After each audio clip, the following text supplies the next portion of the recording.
already because aid has yet to reach them. And again, time is Of the essence here. Because obviously survival, like people respond to trauma very differently. You don't know how people will react in the situations that they're placed in. And this is a very dire situation. It's a survival attempt at this point. And hopefully, ma-resolve lahat ng issues with the transportation, the communication, the power.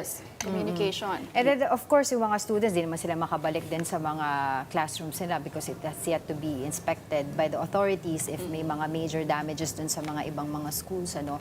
And like what I've said yesterday, that I'm also thinking about the children. And that's when the president also said yesterday when he went there to visit the victims na kailangan talaga there will be psychosocial debriefing for the children because what happened to them is not, it's not normal. No? And as I've said also yesterday, in Cebu, diba, ang tagal din ng processing nila doon. Until now, a lot of people are still in tent city. Diba? Kasi how are you going to rebuild? Diba? And of course, kung if alam mo doon sa area na yon, marami mga structure na nasira, will you rebuild again there? Diba? Kasi sabi nga nila, active yung Cotabato Trench. Diba? And there are tremors that were felt weeks before this 7.8 magnitude. So we'll see. Well, what we know is the DPWH is already has begun clearing roads, but it's taking time. They need to act swiftly if they want to respond to this crisis properly. President Bongbong Marcos has already ordered that families who lost loved ones will receive 50,000 pesos each. Some families have also received 5,000 pesos in cash aid. But then again, how could they use that money if wala naman bukas na mga stores, di ba? Kulang yung mga supplies. Anong mabibili nila with this cash? It's good as nothing if wala naman yung basic necessities na kailangan ng mga tao doon. That's why to rebuild, it has to be a whole government approach. If DSWD is there for social development, of course, DOLE should be there as well for the livelihood of others, or all agencies na kailangan.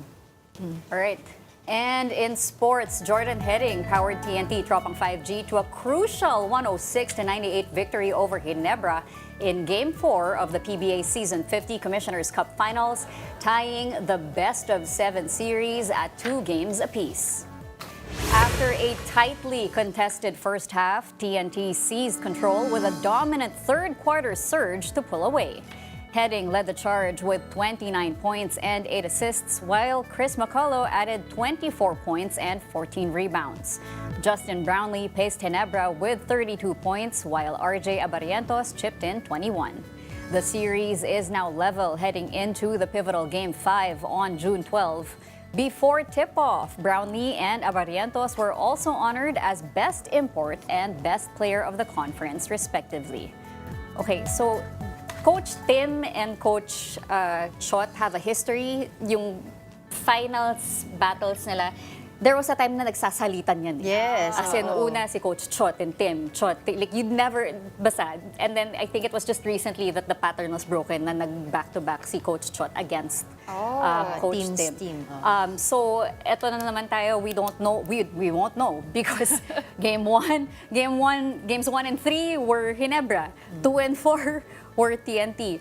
But one of the heroes that he needs to be acknowledged for Game 4, Jason Castro. He's 39 years old. He was the number 3 pick in 2008. He's won 6 PBA titles with Coach Chot in 12 seasons together. Game 3, he only had 2 points. He knew he had a bad game. Okay. Game 4, 14 points, 5 of 8 from the field, 2 of 4 from long range, 3 rebounds. And you can really see the importance of a coach, kung paano niya, yung strategy niya para sa mga team niya, sino ipapasok ko today. Diba kasi you will never know kung kailan ka puputok ang isang player, diba? So nasa call ng coach yan. And as a player, diba, gusto mong bumawi. Yes. You know what I like about Jason also? I remember I interviewed him a few months or years ago. He said kasi as a veteran, actually he wants to give more playing time to the younger players na parang kayo na, ipinapasa ko na yung yung trono or kumbaga, 'di ba? So, but when the team needs him to perform, it's like a switch that he just, okay, I'll do this. Ako na I'll to. take the lead. Oo, ganon. So it's good to see Jason still having that fire. He was once Asia's best point guard.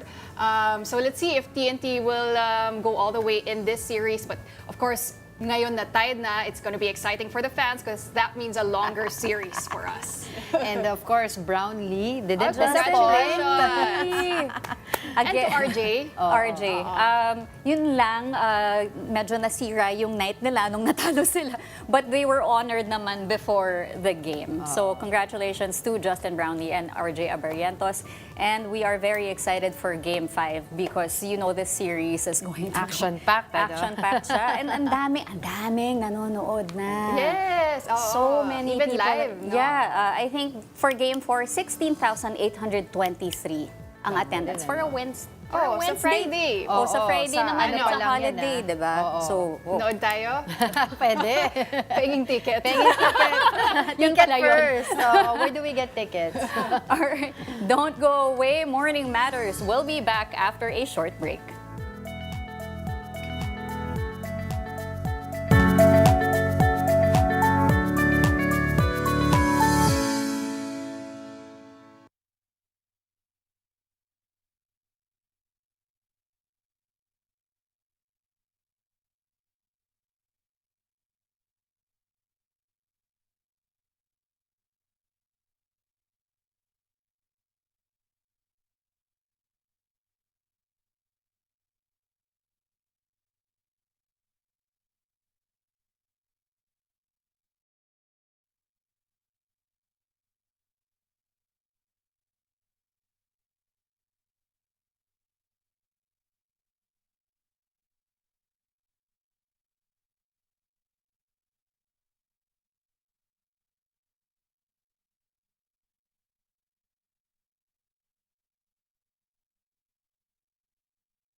Welcome back. You're still watching Morning Matters here on One News.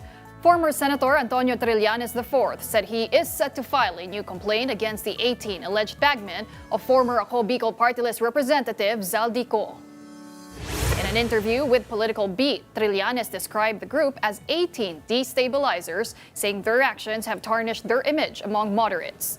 On Senate politics, he also criticized Senator Alan Peter Cayetano, saying he acts based on his own interests and even uses prayer in political discourse to disarm critics. Meanwhile, Trillanes expressed support for a possible Risa Ontiveros or Tulfo tandem for the 2028 elections, describing it as a potential political option moving forward. Kung kayo po ba si Senate Pro Tempore Win Gatchalian, hahayaan nyo pa rin ba itong mga ginagawa ng Cayetano Block na nagpe-press conference sila sa social media on their own? Or you have to crack down on it kasi nakakakosya ng lamat? Ganito, no? They're trying to be patient. Kasi dyan sa Senado, I've been there, kahit sa public, talagang grabe na yung differences nyo of opinion, masyado na mainit yung balitaktakan. Pero sa loob, you're one small community. Hindi mo mailiwasan yung personal relationships. So as much as possible, ay nila magsunugan ng tulay. Pero yung ginagawa ni Alan, he's destroying the institution already. Pag ginawa nila yan sa loob ng Senado, ano na yan? Pwede mo nang out of order yan, pwede mong i-contempt, pwede mong ipa-detain sa Sergeant at Arms. Pwede yon. Just to save the institution. Ngayon, yung otoridad, pwede rin kasuhan si Alan yung ginagawa niya ng ano yan, inciting to sedition or sedition na mismo. Because he's trying to disrupt the flow of government operations. So yun ang pwedeng gawin. One thing we can be sure of, Alan Cayetano is loyal to his self-interest. Meanwhile, police are probing possible negligence after 2 Ateneo basketball players died during a team-building activity in Aurora. Mobile journalist Jazz Paredes reports. Asphyxia by drowning.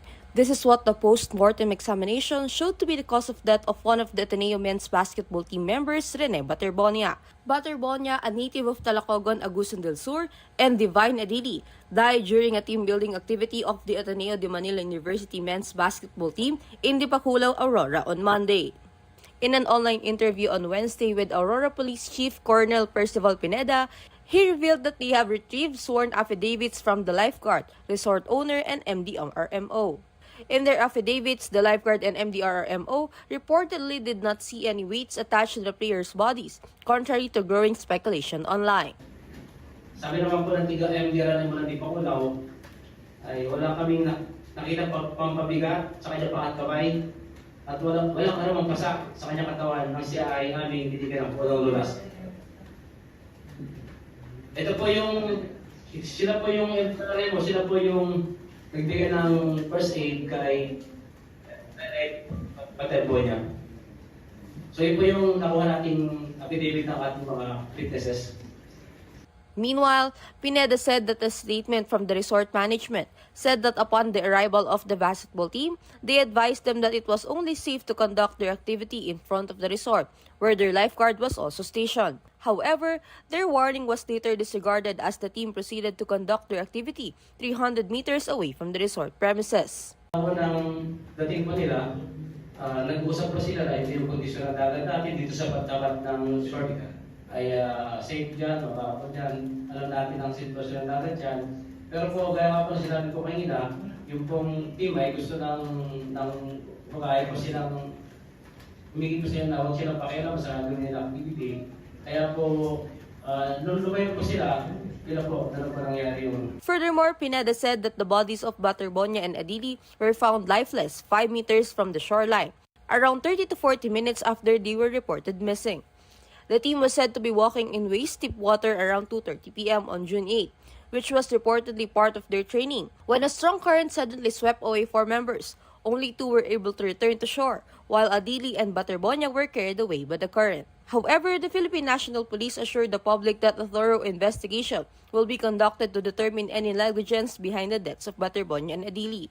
To the negligence of anybody or yung liability po ng kasinong partido ay ito po'y malalaman natin once the investigation has been completed. We assure you that we will be providing you regular updates on the progress of the investigation. The ongoing investigation is being handled by the CIDG Major Crimes Investigation Unit. Kapatid Jazz Paredes, we are One News.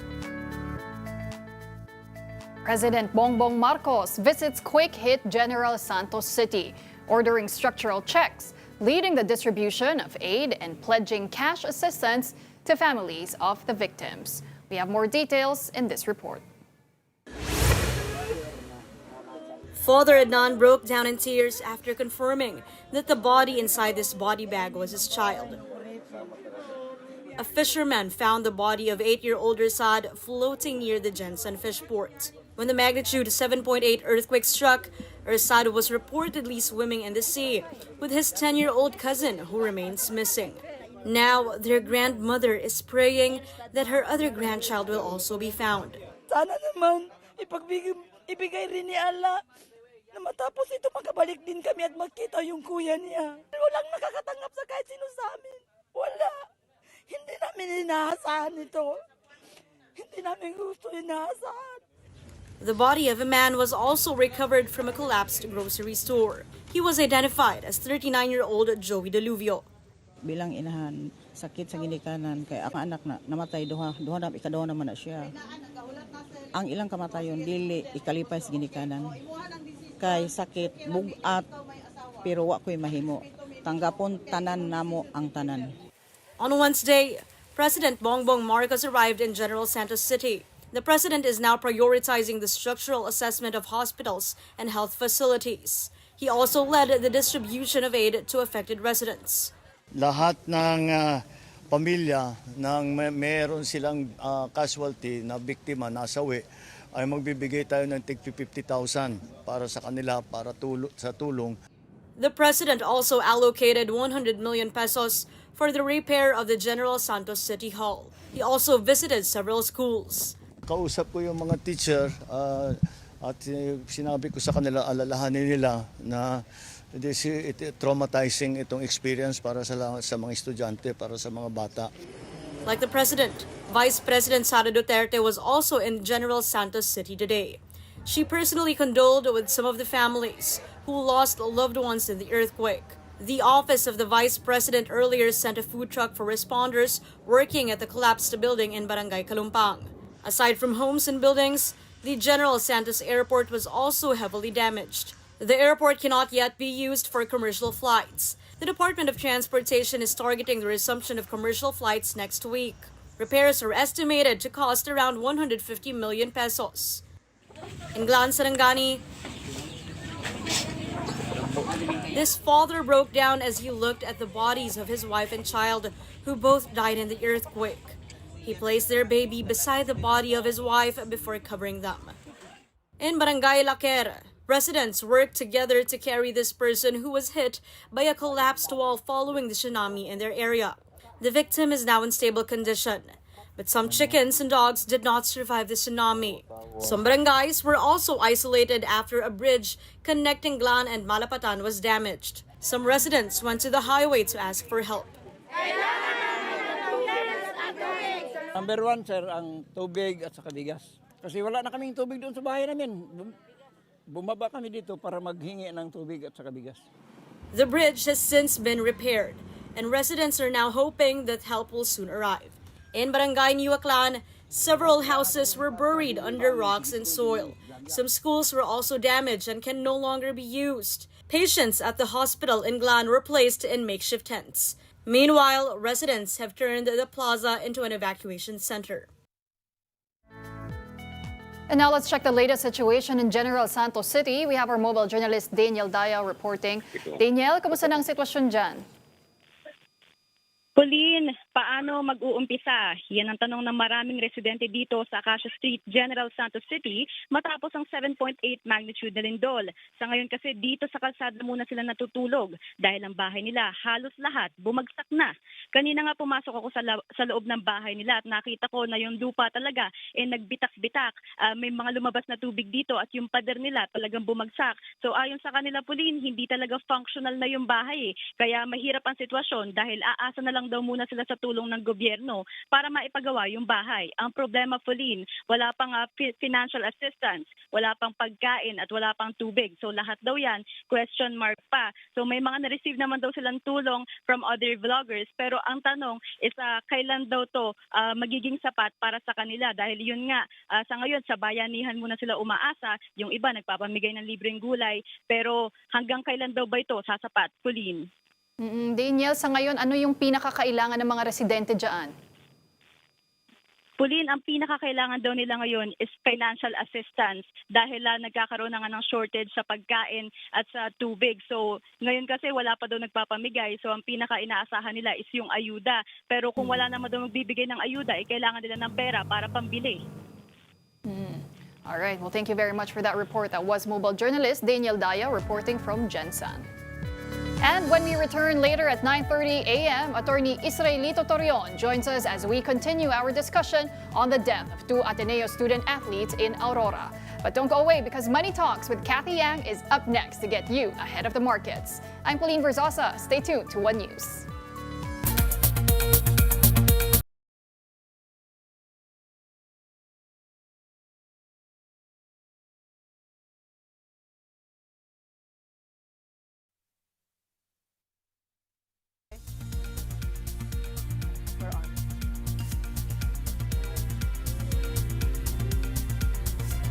Welcome to Money Talks. I'm Kathy Yang, your intel on the Philippine markets and the economy. In the headlines, 100 million peso provision for the local government of General Santos City in the aftermath of the massive 7.8 quake that hit Mindanao. 45 are now confirmed dead from the quake. Net inflows of foreign direct investments into the Philippines grew year on year for the first time in 3 months in March. And scaling up the blockchain system in Philippine governance. A conversation with Janelle Barreto, co-founder of Philippine Blockchain Week, on defining digital trust.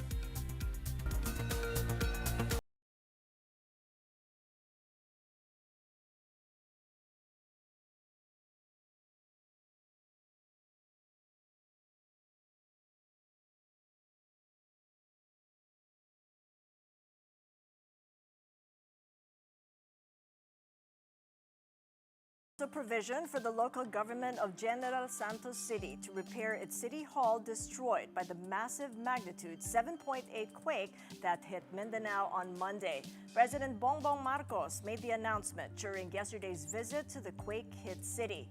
The assistance will come from the local government support fund. Families of earthquake fatalities would also receive 50,000 pesos each. As per latest data, 45 people reportedly died from the earthquake. Over 600 were injured, while 17 are still missing. Meanwhile, the president also said the government is ready to extend mental health support for students who were traumatized by the earthquake. Teacher, at sinabi ko sa kanila, alalahanin nila na traumatizing itong experience para sa mga estudyante, para sa mga bata. So bantayan din nila. We have a program sa DOH na tutulong sa mental health ng mga bata. Si Mayor, nabigyan ko ng 100 milyong piso from the LGSF para maayos yung kanilang City Hall, yung sa General Santos City Hall. At lahat ng pamilya nang meron silang casualty na biktima, nasawi, ay magbibigay tayo ng tig 50,000. Those areas naman na hindi kayang pasukin ng mga sasakyan, yung relief goods, nakapag-deliver na tayo, nag-helicopter na tayo. Also in General Santos City yesterday was Vice President Sara Duterte. The Office of the Vice President has also sent food trucks to aid frontliners conducting search and rescue operations. Pinaabot ko doon sa mga pamilya ng mga namatayan ang pakikiramay ko at ng aming pamilya sa lahat ng mga kamag-anak ng namatay. Hindi natin alam kung kailan mangyayari ang lindol, no? Kaya ang pinaka mabisa na paghahanda, panlaban na magawa natin ay yung paghahanda natin na kung ano yung dapat natin gawin kung nandyan na yung lindol para hindi tayo nagpapanik. In other news, the Department of Energy is looking at a more aggressive target to reduce the country's dependence on imported fuel. Energy Secretary Sharon Garin said the agency is crafting a fuel transition plan focused on the transport sector. Under an aggressive adoption scenario, electric vehicles could make up 60% of the country's vehicle fleet by 2040 and 80% by 2050. The DOE is also looking at raising the target biodiesel blend to 50%. Far above the Philippine Energy Plan target of 5%. Meanwhile, the NGCP placed the Visayas grid under red alert yesterday from 1 to 7 p.m. before downgrading it to a yellow alert until 9 p.m. The move came after power supply pressures intensified following Monday's earthquake, which disrupted parts of the Mindanao grid and reduced power imports to the Visayas. Mindanao was also placed under yellow alert from noon till 3 p.m. due to plant outages and high demand. The alert was lifted at 3:50 p.m. It was Mindanao's first yellow alert this year and 29th for the Visayas.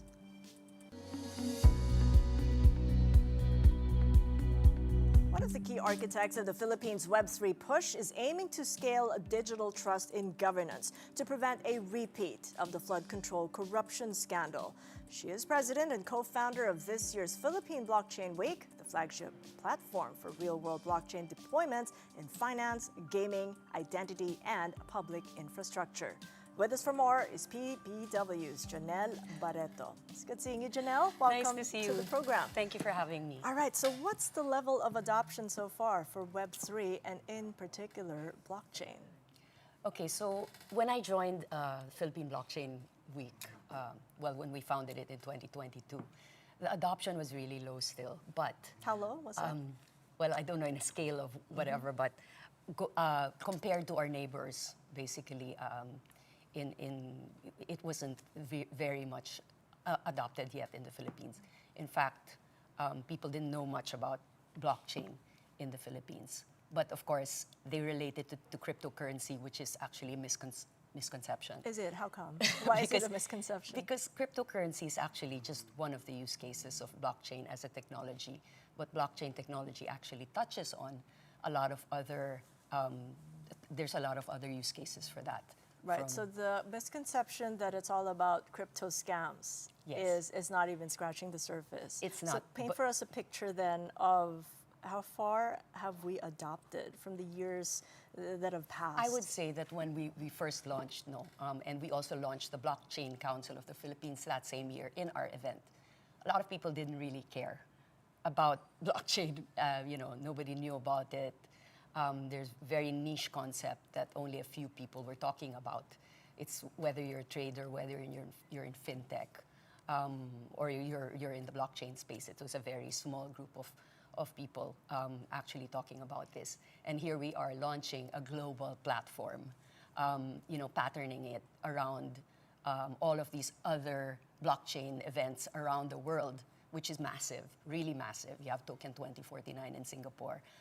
You have CoinFest, you have Consensus, all of these events that just are massive. And we're nowhere near that in terms of adoption because people really use it in their everyday lives already. But I think... Such as, maybe we're not aware of it, but where is blockchain or maybe even Web3 becoming useful to us? We don't even know it. Well, in the Philippines, you can see it in, payments, right?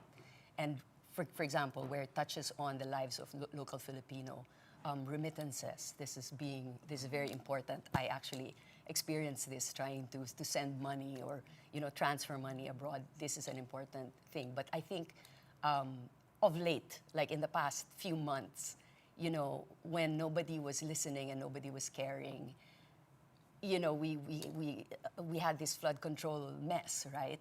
So this happened, and all of a sudden, I think in a FinTech Alliance summit last year, I think not even a year ago, Senator Bam Aquino was one of the keynotes, and he just had one slide and said, blockchain is the answer, right?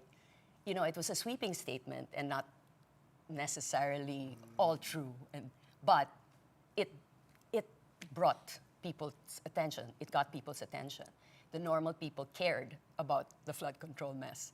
It affected them. It angered them. So when somebody says there is a solution and it's technology and it's blockchain technology, people want to know what that's all about, right? So that's when people started to care. And I think that was a turning point for the conversation, at least. And, of course, since then, a lot of things have happened. Things have been, back and forth. The conversation was brought up to surface with those who are really in the technology and understand, what works and what doesn't work.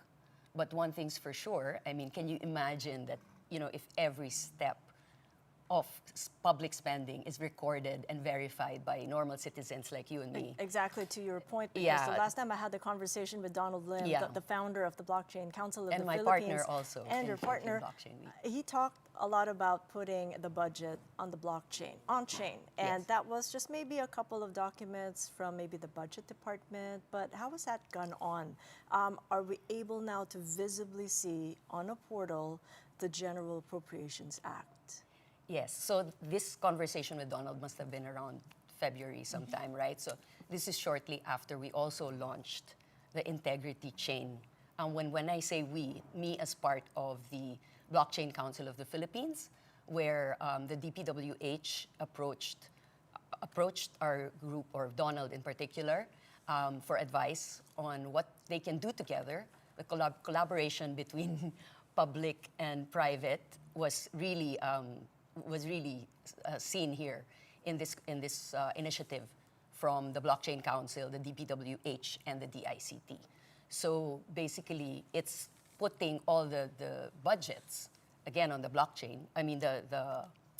The proposals on the blockchain. So you can imagine that anybody who sends a proposal for construction or whatever, you can see everybody can verify the costs of anything, of supplies, of logistics, of everything. You can see it clearly and you can verify it. So we also brought in the private sector, so called in 50 organizations, in his capacity as MAP president also, and connected with all these industry orgs, to support the initiative and be part of the movement where where everybody can be a validator of these things. I've had a look at the link itself at blockchain.open.ph. Yes. Gov.ph, and this is how it looks. It's like anybody can just access it and just key in what they want to verify and all that. At this point, it's just been there a couple of months, but what kind of maybe scaling up is the Blockchain Council willing or wishing to achieve in such a time that more are involved for both private and government? I think there really needs to be still more understanding about how the blockchain works, for people to really understand what they're seeing, what is transparent to them, and what to watch out for.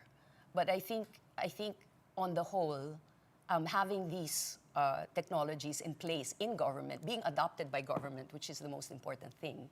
It's actually already in the Department of Budget and Management, right? So DBM has already adopted it. Some local government units have adopted it. And of course, the DPWH has adopted it. It's very important that people are starting to see that transparency and trust is really what's here, what we're trying to do here. Well, what let me pick blockchain up on is trust, promoting. because a very important part of the blockchain week is a discussion on trust. Yes. Trust on what? Because we're coming all the way from, as we mentioned, crypto scams, and now we're being educated about the importance of blockchain because of a scandal of national scope. Proportions, yeah. So we were talking about when Senator Aquino first said that blockchain could be a solution. It really can't solve corruption on its own, right? Corruption, ultimately is a human problem, and technology is just there to fix the systems, to make the processes or the systems more transparent, harder to manipulate, harder for people to, in power to do anomalous things in the system. So that's what it can do. So there are limits because it could be a point where there's perfectly transparent records of bad decisions in the portal. And you can't say you can blame the technology because it's still people, Yes, isn't people it? still put in, the data or the content that's in the blockchain. So if you put garbage in, you also take garbage out. And that's, I guess, one of the things that, the human factor is still up front there, right? So, sorry. But it does require citizen participation. Definitely. They've been front and center in this conversation, but where, in terms of blockchain, can they be involved, if not yet, on this digital portal? No, for the digital portal, I mean, there is a way to be involved because we are, like I mentioned, we invited private sector to be part of it, and there's support from all of the industry organizations to want to be validators of what's coming into the chain, right? So they can help validate and spot anomalies. And we were also going to the DPWH to get training on that from the people who built the system. So yeah, they can still help. So at the end of the day, it's going to be the first global. As you say, it's taken from different concepts from around the world. And it's really a leapfrog because many were not so knowledgeable about blockchain, and now you're going for the big leagues. Yes. What are you hoping to achieve? What sort of metrics then at the end of the week? Well, we're expecting about 10,000 attendees to come to Philippine Blockchain Week. That's on site? Yes, on site. We have local attendees mostly, but a lot of international attendees as well. Most of our speakers are from international, basically. We have maybe 70% are international speakers, and but the attendees will be coming from local and international as well. So at the end of the day, what would you like to achieve and put forth? Some call to action, perhaps? Well, of course, Philippine Blockchain Week is here to bring the conversations to the surface, the important conversations that are happening and affecting the lives of every Filipino. And if they want to take part in a big way, they could come and learn more about it. They can participate in all of the initiatives that are being put forward, or just empower themselves with the knowledge, and that's what we're bringing to the surface. Just as a final point, because you mentioned remittances and how it impacted you, did the transaction go through seamlessly on blockchain? Unbelievably seamless. I mean, basically, from the Philippines, because it's faster. I mean, financial services become faster and cheaper when you use when it's in the blockchain. So something like that. And another important thing that I was also personally part of was a use case in supply chain. So basically understanding where things come from and where it ends up in the shelves. So I helped pilot also a project with San Miguel Foods, where sari-sari stores are also empowered to lessen their stock losses because of the blockchain. All right, a lot more use cases then to consider. Yeah. Thank you so much, Thank Janelle. you so Much much. appreciated and all the best on Blockchain Week. Thank you.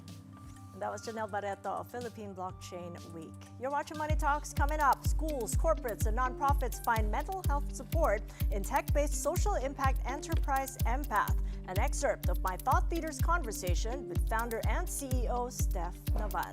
Keep it here on One News.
Welcome back to Money Talks. I'm Kathy Yang. Net inflows of foreign direct investments into the Philippines grew year on year for the first time in 3 months in March.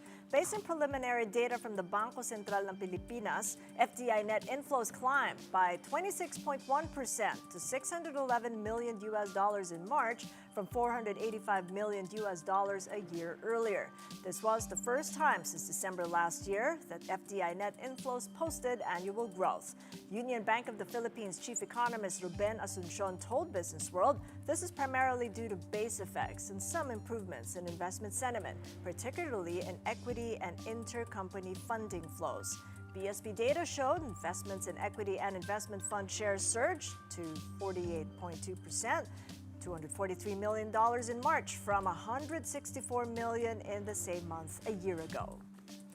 And a quick check on the Philippine peso on the last trading day of this shortened trading week. The peso opens this Thursday a tad stronger, 61.35 against the dollar.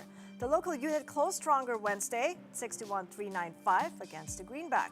This was the peso's strongest finish in nearly a month. The local currency gained ground as investors positioned ahead of the latest U.S. inflation data and as the situation in the Middle East remains volatile. Checking in on the markets overseas, U.S. stock futures slipped after the U.S. began additional strikes against Iran. The Dow declines 0.2%, S&P 500 and the Nasdaq fall by 0.1% each. Asian markets are trading lower this Thursday. South Korea's Kospi and Japan's Nikkei 225 both tumbling by over 2%. Australia's ASX 200 falls 0.8%. U.S. equities sold off overnight, with all three major indexes falling more than 1% as chip stocks extended their decline and renewed U.S.-Iran tensions rattled sentiment. The Nasdaq led losses, dropping nearly 2%. The Dow fell 1.9%, and the S&P 500 slipped by 1.6%. And a quick check in our own markets. Local bourse edged lower Wednesday. Investors stayed cautious amid renewed tensions in the Middle East. The benchmark PSEI slipped by less than 0.1%, 5,941. The broader all-shares index also ended lower, with most sectors in the red, led by mining and oil. Jafet Tantiangco of PhilStocks Financial said sentiment was weighed after the U.S. launched strikes against Iran.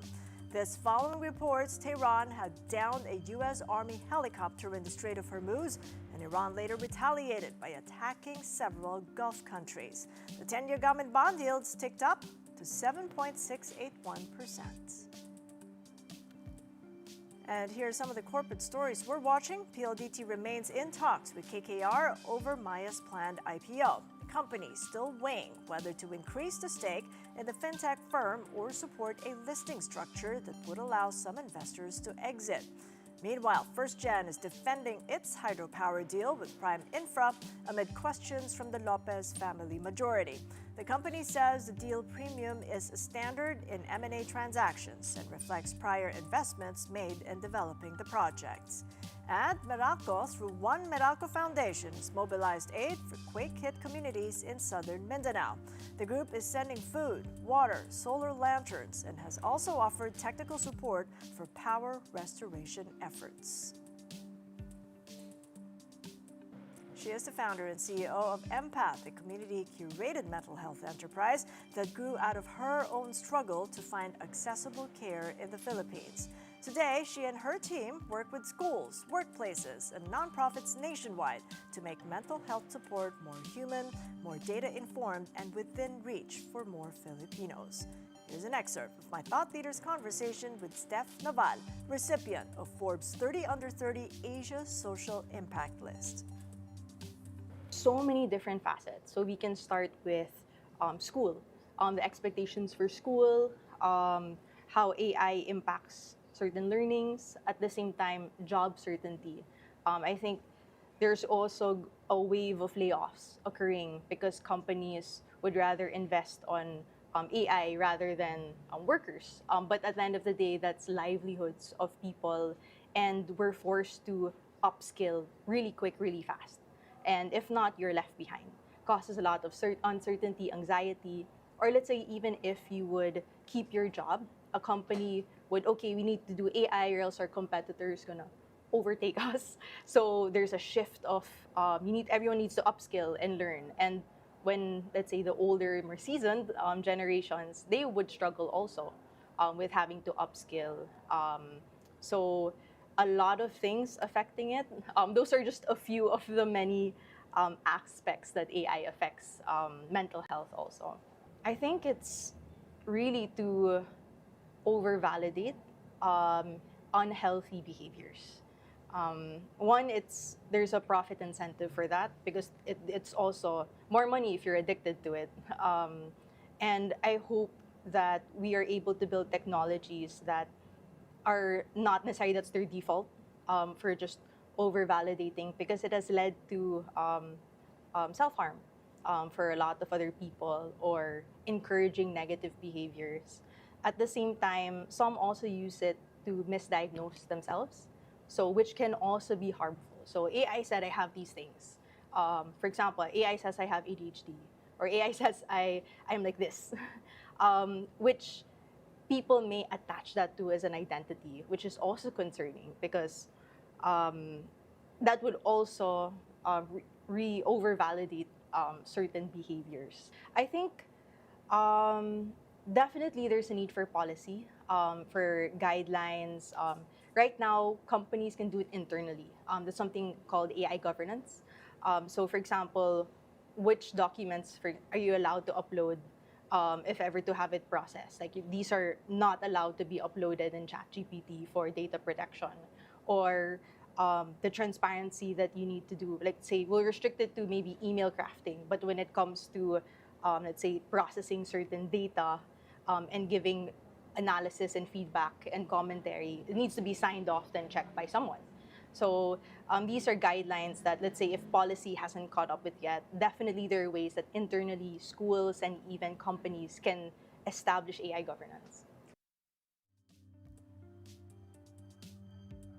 And that was Steph Naval speaking to me on Thought Leaders, which launches its season 10 later tonight at 7 p.m. Philippine Standard Time. And that is it for Money Talks. I'm Kathy Yang. Catch us again tomorrow at 9 a.m. Kapatid, we are One News, all sides, all the time. Morning Matters coming up at 9:30 a.m. Have a great day ahead. I'll see you tomorrow.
Good morning. You're still watching Morning Matters here on One News. All right, so in a bit, we will be speaking to our mobile journalist, Ivan Tarinque, who is in General Santos City, still covering the aftermath of the 7.8 magnitude earthquake. But earlier, I was able to speak to Daniel Dio already, and she reported that a lot of residents are still displaced. They need a lot of supplies. Actually, yung pinakakailangan daw nila ngayon ay financial assistance because aid is pretty slow. So they'd rather have the money na lang daw para makabili sila ng bumili ng mga pagkain, ng tubig. Although we're not sure rin kasi yun nga rin yung hinihingi nila, food, water, there's still no power, communication lines are intermittent. So hopefully this could be addressed swiftly. And there are areas nga na are still inaccessible. Meron pang bangka. Yun lang yung ways nila to and from. So hopefully these roads are assessed quickly and repaired quickly para mas mabilis ang dalo ng supplies. Yeah, the rescuers are trying, different ways to reach to these residents, mostly aside from the boat that you've mentioned, ay through helicopter. So they need to drop the food, etc. And later on we'll still talk about this, no? Go, Puli. All right, now at this point, let's bring in mobile journalist Ivan Tarinque for the latest in General Santos City. Ivan, kamusta ng sitwasyon dyan? Uling, currently nandito tayo sa may isang evacuation center dito sa may barangay Buayan sa may General Santos City. Para ito, makikita nyo sa akin kuran, ito yung mga tents na ginagamit ng ilang mga residente, yung mga nag-evacuate na residente dito nga sa barangay Buayan. So karamihan makikita natin, ito mga purple tents na nilagyan nila ng tabing sa ibabaw para kahit papano pag umulan, hindi sila mababasa. Kanina inikot din natin yung ilang mga lugar na apektado gaya nga sa may Acacia Street dito nga sa may Balite, sa may Lagaw, at nakita natin yung ilang mga kabahayan doon na talagang devastated, nasira yung lupa at talagang bumiyak yung lupa. Kwento nga nung isang nakausap natin na residente na si Tatay Eric, ang challenge daw nila ngayon kung paano sila babangon, dahil talagang pahirapan daw makakuha ng maayos na tubig na maiinom, pati na rin yung mga relief packs na kanilang kakailanganin. Ayon nga doon sa kanila, may mga nagbibigay naman daw, pero hindi naman may mga nagbibigay naman daw, pero currently pahirapan daw kasi yung pagdating sa kanila ng mga relief packs na ito. Itong mga relief packs usually daw umaabot ng nasa pang 2 araw na supply na kanilang makakain. So, Ivan, ano daw yung dahilan kung bakit mabagal yung pamamahagi ng tulong sa mga residente dyan? Ulin, ayon doon sa mga residente na nakausap natin, medyo nasa looban kasi sila nung mga lugar. Kaya naman yung ilan, pag tinignan daw sa labas, yung mga streets, parang wala naman daw damage. Pero makikita natin yung isang street doon, talaga may mga malalaking tent at may mga malalaki na ring mga tarpaulins na iniligay doon yung mga residente dahil currently doon sila nagsistay kasi nga delikado yung kanilang mga bahay at talagang any minute daw, lalo na tuloy-tuloy rin yung nararamdaman nilang na aftershock, talagang mas pinili na lang nila na sa labas sila ng kanilang mga bahay na manatili para kung sakali man na gumalaw yung lupa, mabilis sila makakapunta doon sa mas ligtas na lugar. Pero ako din naman sa kanila, meron ng mga from the LGU, pati na rin sa government, national government, na nag-survey, nag-check nung kanilang sitwasyon at inaantay na lang daw yung balik sa kanila para doon nga sa mga relief packs na kanilang makukuha. Pauline. Speaking of aftershocks, Ivan, gaano ba kalakas yung pagyanig pa rin ng lupa dyan? Pauline, malalakas pa rin talaga yung mga aftershocks na nararanasan namin dito sa General Santos. So, usually, pumapalo yan na nasa magnitude 5 na pagyanig. Kaya naman yung ilang mga residente, talaga yung takot, mararamdaman mo doon sa bawat kwento na kanila. Ito nga, gaya nga ng mga ilang evacuees dito sa may barangay Buayaw, karamihan daw dito, talagang uuwi na sa kanilang mga bahay, pero sa oras daw na makaramdam ng pagyanig sa lupa, mulang babalik dito sa mga evacuation center para kahit paano pakiramdam nila, mas ligtas sila sa lugar na ito. Pauline. Hanggang ngayon ba, Evan, wala pa ring supply ng kuryente dyan? Pati kamusta ang signal, ang communication lines, patuloy pa rin ba na challenge yan para sa mga residente dyan? Ulin, so far, no, in terms of communication, no, may mga parts kasi talaga ng General Santos na talagang bagsak pa rin yung ilang mga communications line. Lalo na itong kuryente natin, lalo na yung mga devastated areas, no, yung mga bahay na gumuho or may mga street na talagang bumagsak yung mga poste, sila talaga yung pinaka-affected na lugar at talaga wala silang kuryente. Ang nangyayari daw talaga, ang diskarte ng ilan, pumupunta sila doon sa mga ilang kabahayan na hindi masyadong naapektuhan at nakikicharge sila doon. No? Usually naman daw, yung ilang mga kapitbahay nila, meron silang mga generator pagkain at silang magpa-charge ng libre. Kaya naman kahit paano naman daw, nakakapag-communicate sila sa kanilang mga pamilya sa labas ng General Santos. Pauline? Evan, baka pwede mo kaming iikot dyan sa mga tent, sa mga residente na nandyan. Ilan ba ang mga na-displace na kasalukuyang naninirahan muna sa mga tent? At kamusta yung overall situation dyan? Sige, Pauline, try natin ikot. Di tayo masyado gagalaw dahil baka bumagsak yung ating signal. No? So, ikot tayo currently. Ito ayon dun sa admin netong itong evacuation center nito. Nasa 30 families pa rin yung nandito currently. Ito makikita natin yung ilang mga kapamilya. Ma'am, good morning, ma'am. Ma'am, baka pwede kayo ma-interview saglit lang, ma'am. Sige si mother. Sige, ma'am. Mabilis lang, ma'am. Kamusta lang kami, ma'am. Okay, sige. Ikaw na lang, ma'am. Sige, ma'am. Ma'am, kamusta po yung sitwasyon natin dito sa evacuation center, ma'am? Kung may ano din kami, kung minsan may pagkain. Tapos, sa ngayon, nag-ano na lang kami, nagaluto-luto ng sa amin mga pagkain. Kasi hindi naman lahat ng ano na maibigay nila. Kaya kami nag-aambag-ambag na lang para makapagluto ng pagkain. Kasi may mga bata. Ma'am, pang ilang araw nyo na nagsistay dito, ma'am? Pang-3 na. Pangatlong araw na? Apa. Kamusta ma'am yung stay natin doon sa 3 araw? Mahirap ba, ma'am? Medyo mahirap kasi yung mga bata, hindi naman lahat kasi nakakatulog ng maayos. Pero buti na lang nandito din kami kahit papano na ibsan yung mga namin sa kalooban. Yun pa rin ba, ma'am, takot natin na baka pag gumalaw ulit yung lupa, baka bumagsak, matrap tayo sa loob? May ganyan pa rin ba takot? Mayroon pa. Hindi pa rin yun mawawala kasi konting galaw lang ng lendol, yung mga bata talaga natatakot din. Pati mga matatanda, natatakot din. Ma'am, alam ko nakakaramdam tayo ng medyo malalakas na aftershocks pa ngayon. Ano yung pakiramdam, ma'am? Parang nagpa-flashback ba, ma'am, yung nangyayari? Yeah po. Talaga. Nagbabalik talaga yung Kaya yung sa akin na lang, prayers na lang din talaga ang panghawakan ng kahit bawat isa sa amin kailangan lang magiging matatag. Kasi paano pa kami makatulong sa mga bata kung kami mismo na mga matatanda, hindi kami magsumikap na mapabuti yung Kasi mas lalong kawawa ang mga bata kung kami mismo na mga malalaki, maratol. Kasi natutrauma na ang mga bata na ila Sige, ma'am, pangalan natin, ma'am? Si Dina Tayona. Dina. Ma'am, maraming salamat po at mag-iingat Evan, po tayo. Evan, baka pwede din natin na tanungin si Nanay kung nakatanggap na ba sila ng ayuda mula sa gobyerno at hanggang kailan na lamang ba tatagal ang kanilang mga supplies dyan? Okay. Sige, ma'am, balikan kita dito, ma'am.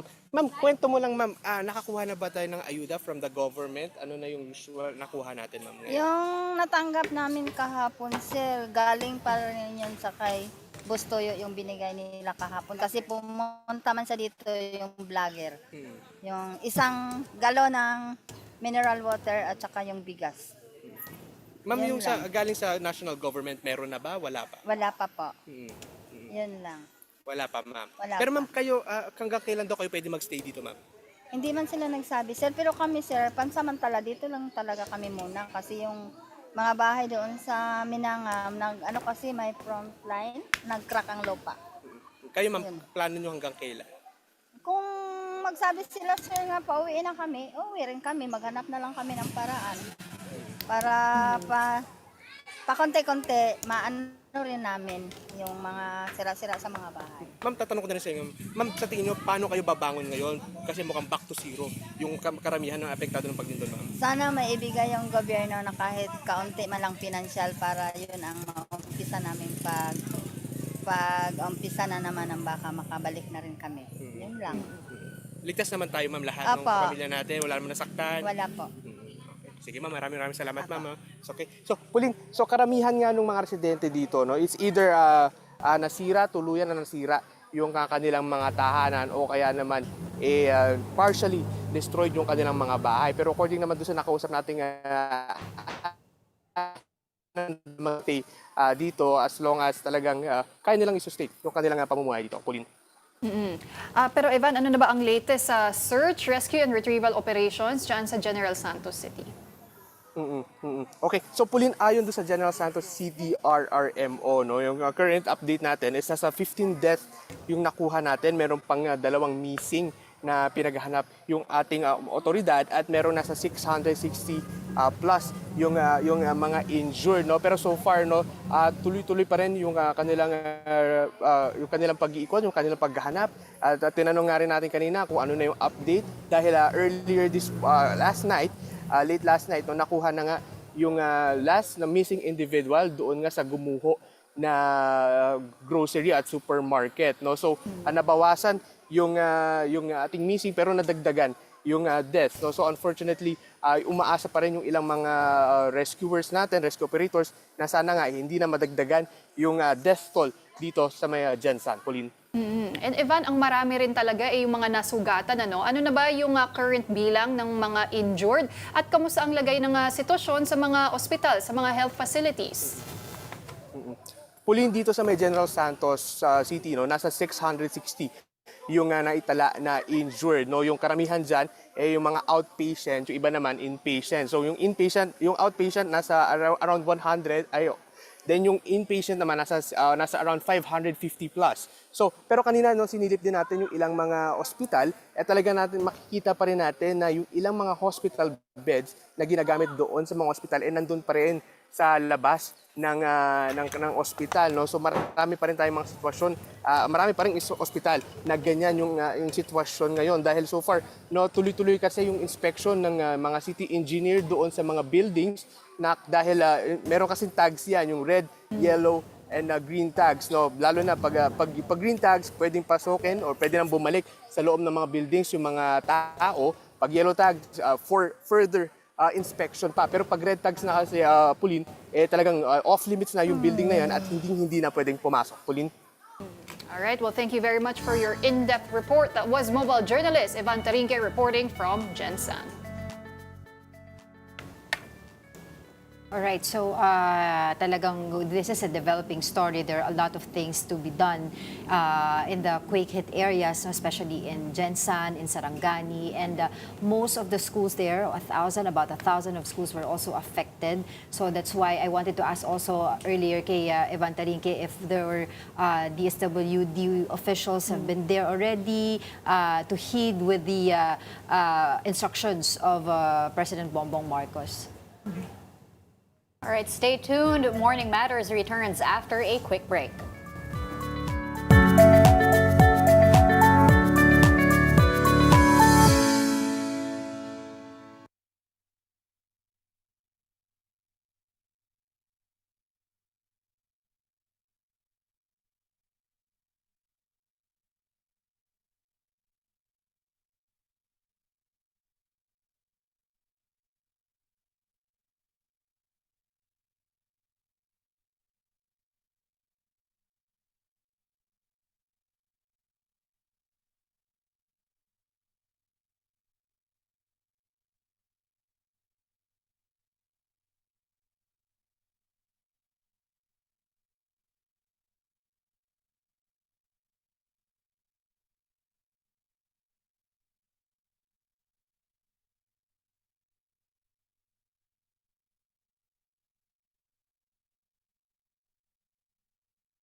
Good morning mga kapatid. I'm Angela Lagunsad Castro. Joining us now is Attorney Israelito Torion, one of the lawyers assisting the family of late Ateneo student athlete Rene Baterbonia. Attorney Torion, thank you for joining us and good morning. Hello, good morning, and good morning, everyone. Yes, Attorney, this is indeed a devastating experience for both the parents of Rene and Divine. But I was wondering what exactly has the Baterbonia family authorized you to do at this point? Well, they executed a special power of attorney, empowering me to do any and all legal acts in order to obtain justice for the untimely and unfortunate death of their son. So I and my fellow lawyers are authorized to file cases in their behalf, but of course we would not do it without their signature and do anything and everything just to obtain justice for them. But how did you guys get connected to each other? I'm from Davao and si ano kasi is nag-aaral ata sa Ateneo de Davao din. And yung auntie niya at saka yung relatives niya tried to contact me and they were able to contact me. But then again, they asked me kung pwede matulungan ko. Sabi ko, of course, kung anong maitutulong ko. At first, hindi ko kasi siya kilala kay malayo yung agwat namin. Pero yung tumawag yung anak ko, dalawang anak ko, kakilala pala niya kasi sa Ateneo. Anak ko nag-aral doon. And then yung my fraternity brother din ako sa UP na first cousin nata niya or second cousin, tumawag din.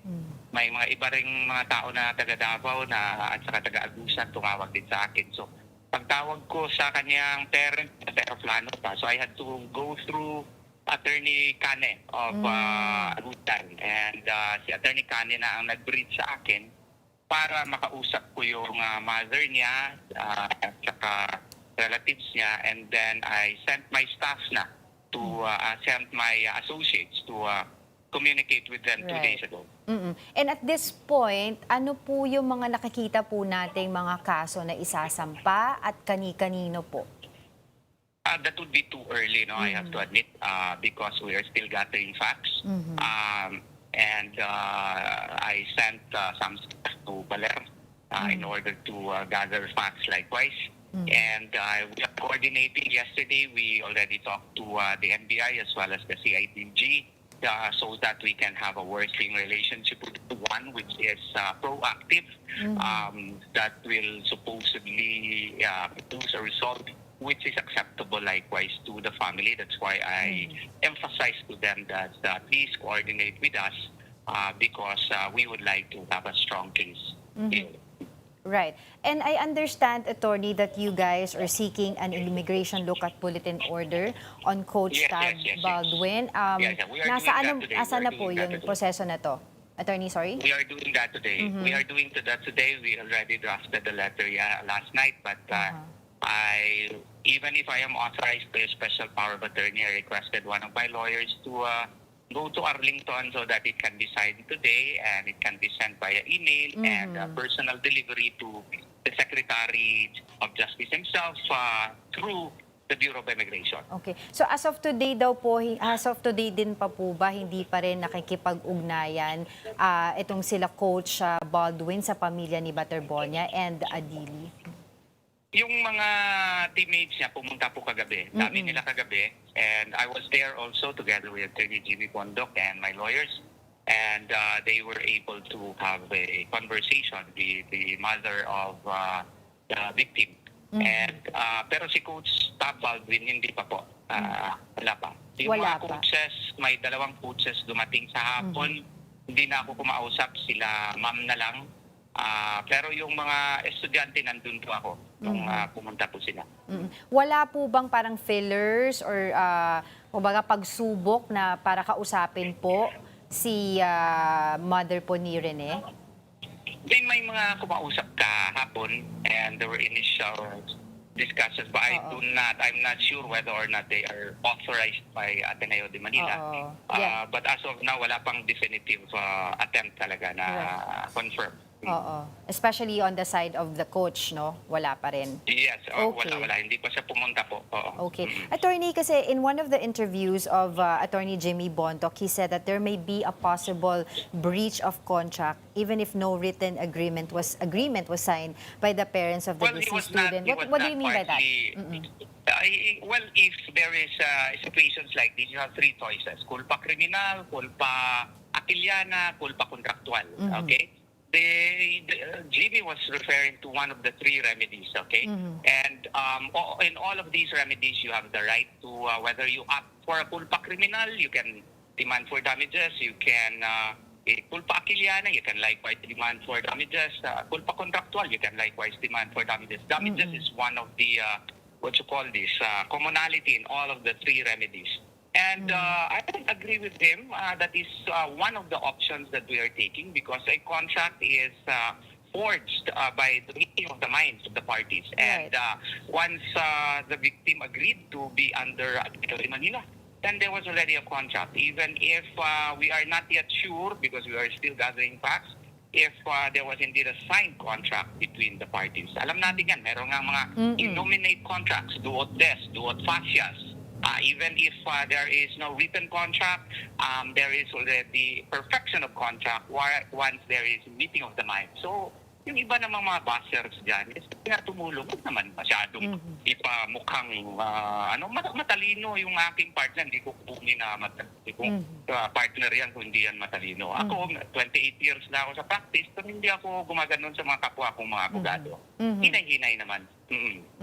Okay, so I understand po you said that you're still gathering evidence, but the police keep on saying wala pong foul play. And we understand po na possible there was no intent to harm, we did not say that there is no foul play. The police, I said the police kept on saying there's no. We already viewed that. We already viewed our, how would I say it, our disgust over that premature declaration. We already intimated that to the CIDG and the NBI that such premature declaration should not be made simply because of the fact that there has been no honest-to-goodness investigation which also represents the victim in this case. We would like to politely insist that the investigation on the matter should likewise include the victims because the victims have a stake in this investigation. Right. Okay, so yun nga po, so ganyan po yung view ng family through the initial finding. But what does the Butterbonia family want from Ateneo, also the coaching staff and authorities moving forward? Well, justice. Very simple, justice. And there must be justice to the heavens fall. I think that's what they are demanding based on my number of conversations with the family. And I hope since Ateneo, ako Atenean din ako, Ateneo din ako palang. Doon po ako nagtapos sa aking Bachelor of Laws. No? Pero ang sa akin dito, gusto ko lamang makatulong at makakuha po ng hustisya doon po sa pagkamatay ng biktima po dito. Maski sino pong masasagasaan, pasensya na po, kailangan talaga may managot dito. Hindi po pwede na sasabihin natin aksidente lang. Aksidente, anong basis na aksidente? Wala pang ang investigation. No? There should be fairness, there should be an honest-to-goodness investigation in this case. And this incident should never happen again. Right. But looking at the, of course, based on your initial findings or investigation po nyo on your side, do you think that there's negligence din po talaga on the part of both the resort and the Ateneo coaching staff? I would not comment on that. It would be premature also on my part to say that since we are requesting for investigation. No? What is good for the gander should likewise be good for the goose. I should be objective in this case. That would be too premature, and that is why we are asking earnestly from the authorities that there should be an honest to goodness, multi-stakeholders investigation. Right. But according to the police, nakuha na po nila ng sworn statement itong si Coach Taba Baldwin, but not the other players. So what is your reaction on that? Hindi po ba dapat bago sila nakaalis doon sa station or sa ospital ay nakuha na po lahat ng statement regarding what happened? I do not want to impose upon my opinion as to how they would conduct the investigation, but I see your point. Yeah. It has merits. Dapat yung mga estudyante na iba, separate sana yung pag-imbestiga para makunan sana ng mga affidavits yung mga estudyante. As to why they failed to do that, that is also a matter that we will bring up to a supposedly multi-stakeholders investigation that would be conducted in this case. And of course, we were also wondering, Attorney, would you also know, nakausap nyo na din po ba yung other parties sa tungkol po doon sa pagpunta nila doon sa resort na yon? Meron po ba silang mga pinirmahan na waiver from the side of the school? From what I know, wala eh. Wala. Wala. Yan ang pagkakaalam ko ha. Wala. Wala. Pero kung meron, paano po yung strategy nyo po doon? I will have to see the document first, but based on my initial conversation with the mother of the victim, the father, and the family, wala po. Alright, we will And continue. I will have to read kung meron man before I will give my opinion on the matter. Right. Okay, so Attorney, thank you so much for your time. We will Salamat continue po, to get in salamat po, touch ha? with you regarding this issue. Maraming salamat po, Attorney Isolito Torion. Okay. Sa inyo lang po ako nagpa-interview muna. Salamat po. Okay. Thank you. Okay. Thank you. Now, more matters to discuss after this quick break. Keep it here on One News.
Good morning. You're still watching Morning Matters here on One News. Whether still in treatment or long after recovery, Cancer Survivor Month is observed every June to recognize individuals who have faced cancer and continued life beyond diagnosis.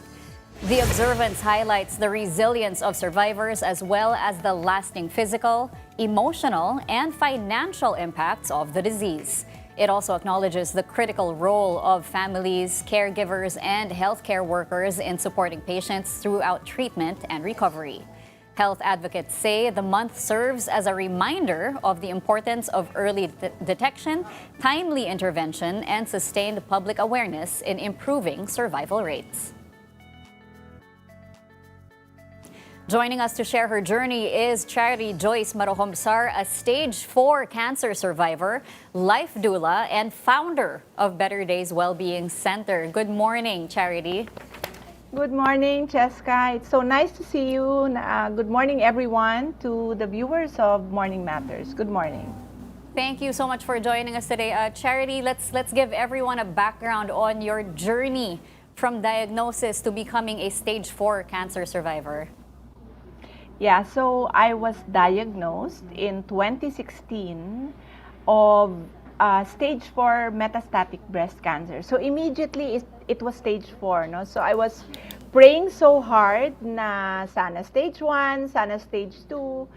But, you know, when it was delivered, the news was delivered to me, I was shocked for a little bit. But, you know, my sense of, you know, I'm a planner, so I immediately planned what I will do. And it has been a grueling 15 to 16 months of treatment. I underwent a total of 70 cycles of chemotherapy because cancer has already spread in my bones. And so on top of the 70 sessions of chemotherapy, I went through mastectomy of the right breast, and I had other medicines for my bones, which I took for 18 months, and went through another grueling of 33 days of radiation. But I always say, Cheska, that you know, the treatment, when it ends, it doesn't mean the journey is over, because survivorship for breast cancer is really 10 years. So on the 5th year, your recurrence rate drops, but you still have another 5 years to make sure you are clear. So living and adopting a very healthy lifestyle is very, very important. So now that we're celebrating Cancer Survivors Month, I think it's really a reminder for people to, especially for the family and friends of cancer survivors, to always still be mindful and to be kind, because the journey is not over. There's a lot of things that survivors go through every single day. Choices of what food to eat, how to manage stress, very good sleep, and of course, always choosing joy is very, very important in the survivorship journey. Well, this month, Charity, we're really celebrating cancer survivors, individuals like you, like Cheska, people I really Yay. admire for their bravery and their strength. But I wanted to ask you also, Charity, how did your perspective on life change exactly after your diagnosis and after your battle with cancer? And how are you navigating life today? Well, two beautiful questions. How did it change? I literally, upon diagnosis, before diagnosis, I had so many plans. I was like one position away from coveting the highest position in the organization. But when I was diagnosed and I was battling with my own life, if I was going to survive, because stage 4, there is no guarantee for cure, there is no guarantee when it will end. So right then and there, all the different dreams of my life, suddenly it all aligned to just one goal, and that goal is to survive. And actually during my cancer treatment, I'm starting to realize what matters to me and what's important. I started holding space for cancer warriors even when I was undergoing my own treatment. So that's when I realized I have the appetite, the passion for really holding space for cancer patients. And that's when I started putting together my advocacies of person-centered wellness. That I'm a great believer in that. You cannot just rely on traditional medicine. You need to really take care of the whole person, mind, body, and spirit. So that has how I have been navigating the past years of my 10 years of survivorship. I've devoted it to service. While Life Doula is a work, I've also founded a Better Days community. And we really advocate for whole person wellness. So we have different programs in Better Days. There are days that I still feel scared. I work in a space where cancer is always happening. Sometimes it progresses, sometimes they get better. So as a survivor, I still get affected.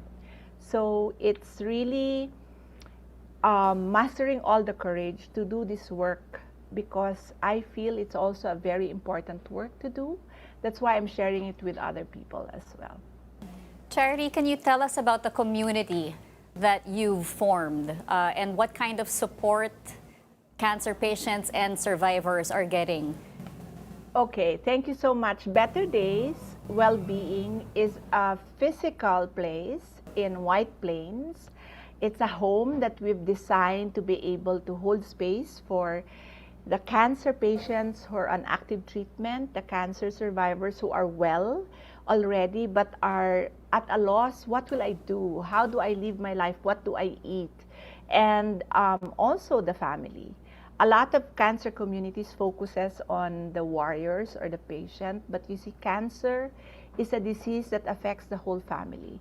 So we also have programs for our love givers, people who take care of their loved ones.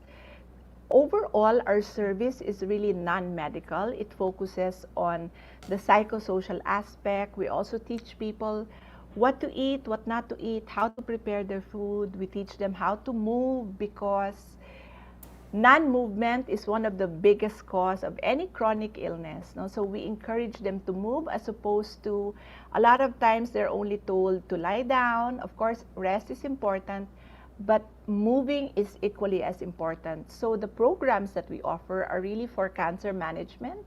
We have workshops, and we also cater to those who are not anymore getting better. So we call that our hospice service. So we do in home service for hospice, setting up if the choice of the patient is to stay at home. So literally, we meet the patient where they are in the journey. That's the role of Better Days. So we have counselors, we have facilitators.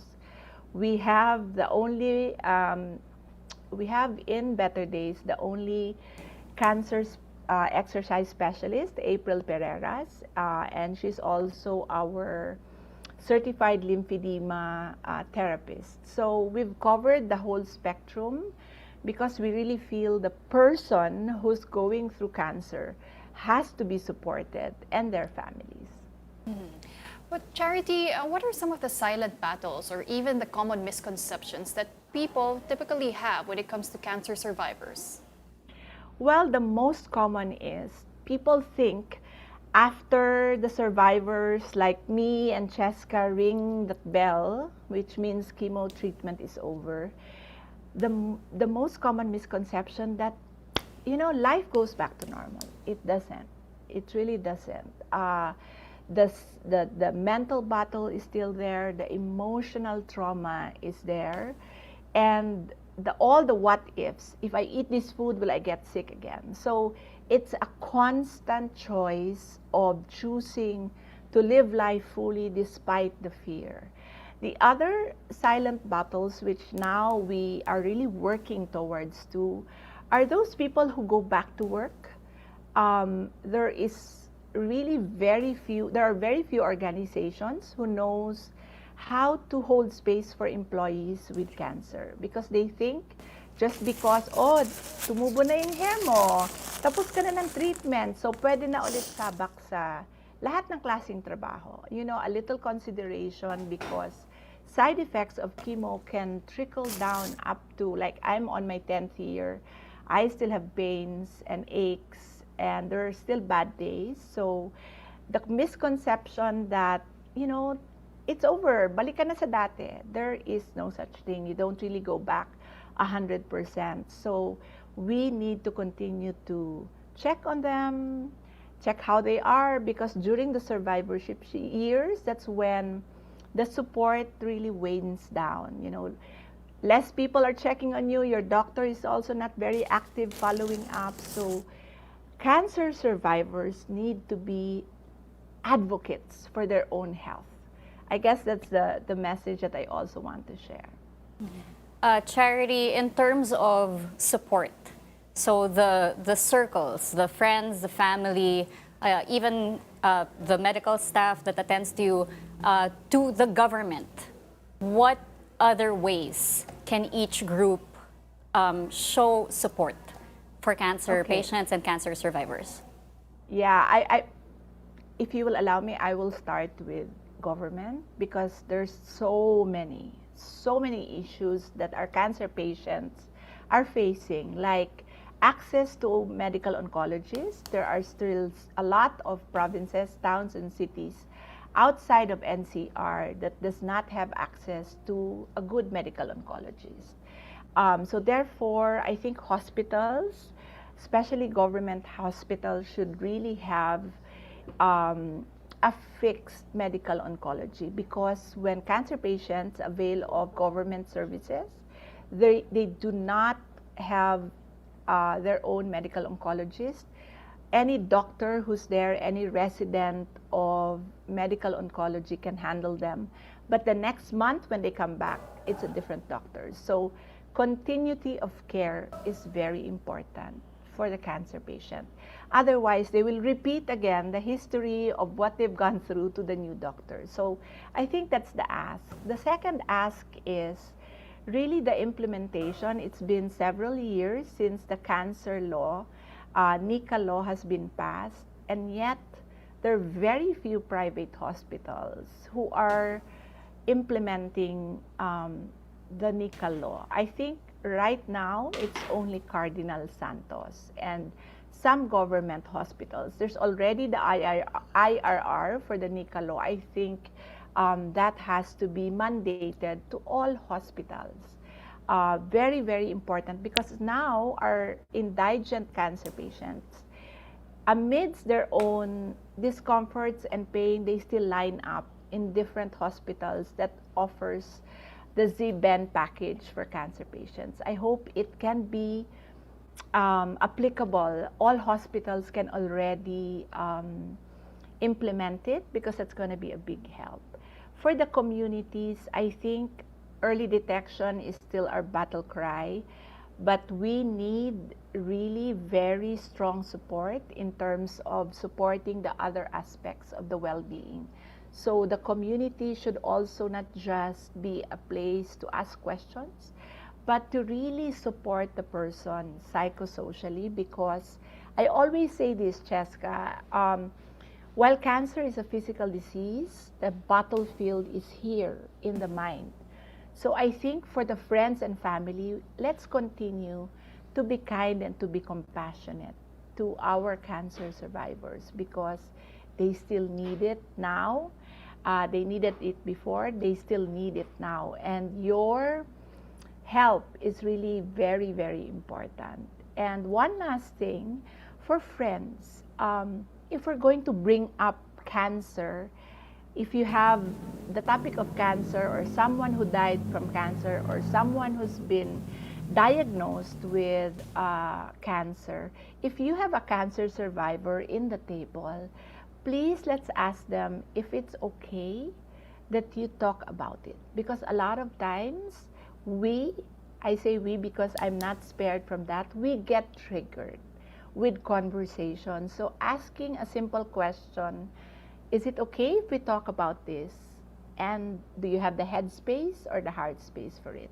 That's, to me, I think is the simplest form of kindness. Because a lot of times we just blurt out, you know, someone died of cancer, not knowing that the person in the table, the cancer survivor, is still affected. I don't know, Cheska, if you encounter these things, but I think it's very important to note these things. Mm-hmm.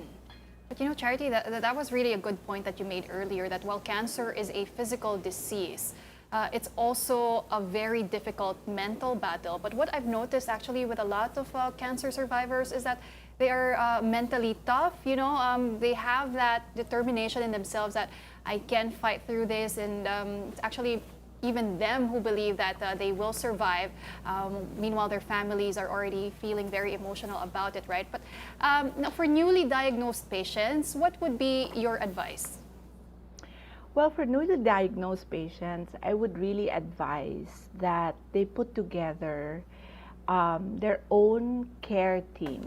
And the care team has to be multidisciplinary, meaning you have your medical doctors, whether you need a breast surgeon, a medical oncologist, those are the two must normally, or whatever is the specific type of cancer. If it's anything on the reproductive side, you need a gyne-onco. But you also need a nutritionist, you also need a counselor, because then and only then can you have a more holistic approach to your cancer journey. That's the first advice. The second advice is this: know that you have a choice. You know your body well. Please make a decision based on your values and what's important to you. Third is, cancer is hardly an emergency. A lot of my patients come to me and say, I get overwhelmed. Ang dami-daming options I don't understand. I don't know what to do. So my advice is, please process it with someone. Take your time. Do not be rushed, not unless there's really an emergency procedure that needs to be done. You need to take some time, a couple of days, just to process everything, and do not decide when your emotions are running high. And probably the last would be, please seek help, reach out for help. You do not need to go through this alone. A lot of patients, especially the newly diagnosed, they tend to isolate themselves. And that is fine. That's a natural tendency. But slowly come out and form a core group that will support you. A core group of your choice. Because a lot of people will flock, will go to you, will text you. All of a sudden, your friends are already doctors. You know, take this, drink this. I mean, just step back and form a core group that you talk to when you want to express your thoughts, your emotions. That is your inner circle. That's very important. Even more important, Charity, is getting to the diagnosis, getting Yes. people to get tested. Because let's be real, the confusion, people don't know what to do, where to go. What are the things that people need to at least regularly do just Okay. to catch? We have, especially for breast cancer, I'm going to focus on that, ladies, because when I was diagnosed with cancer, the ratio is 1:10. 1 in every 10 women have cancer. After 2 years or 3 years, it became 1:8. To date, as we speak, it's 1:4, meaning 1 woman in every 4 women will have cancer. So really, early detection is key. And know that cancer, only 5 to 10% is inherited or genetics, which means 90 to 95% is environment and lifestyle. So, hindi porke wala kayong wala sa family nyo may cancer, it's not a guarantee because only 5 to 10% is really genetics. It's how you sleep, how you eat, how you manage your stress. So, if you are predisposed, meaning you have history of cancer, at 20 years old, you can go to an OB/GYN and have physical exam. And if she feels something, most likely the gynae will ask you to take a breast ultrasound. Okay? At 30, you can already do breast ultrasound. And at 40, you can already do mammogram and breast ultrasound. Why 2? Because not all breast cancers are in the breast. Sometimes they're in the armpit and in areas on the side. So ultrasound will be able to do that. Mammogram cannot do that. So early detection is key. And I also want to say that if you don't have the funds, you go to your barangay health officer, you go to your municipio, they will help you because in our municipalities, we have what we call patient navigators. You know, I'm also a member of I Can Serve, one of the biggest and the longest breast cancer foundation.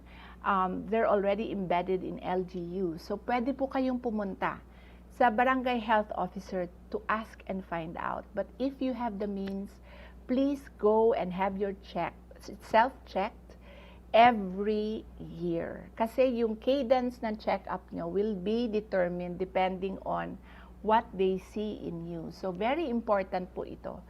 And I just want to say that even if marami ng libreng test, the availment is very low. Very low. I think hindi pa tayo umabot sa double digit sa availment ng mga free treatments na to, or free diagnosis, or free checkups. No? People are scared to do it, and I say, let's do it para habang mas maaga, mas konti ang gamutan. Minsan, pag maagang-maaga, wala ngang gamot. No? You only take hormonal therapy. So, let's avail of these services, please. And to the offices, I hope you also do a campaign for your own employees. That's very important because these are the bigger communities that are really where we can find all the women in the country today. All right. Thank you for your time, Charity Joyce Marohomsar, a stage 4 cancer survivor, life doula, and founder of Better Days Wellbeing Center. Thank you so much. Good morning, everyone. Don't go away. Morning Matters will be back after a short break.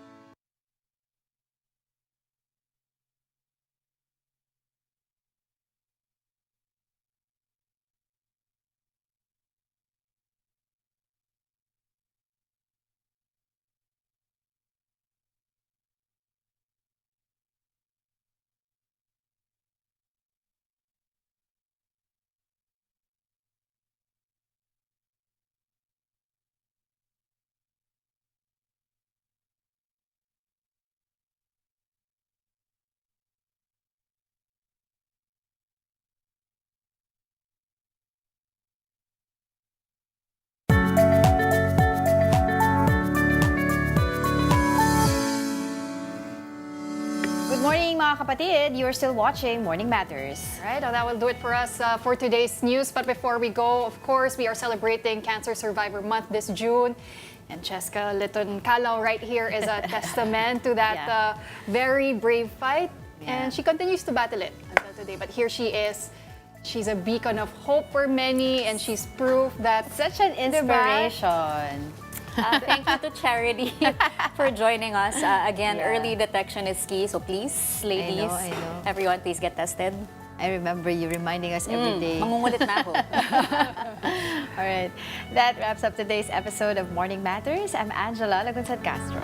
We hope we've given you just the right start to your morning. I'm Cheska Liton Calao. Let's make the day matter. I'm Pauline Verzosa, and we'll see you again tomorrow. Kapatid, we are One News. All sides, all the time.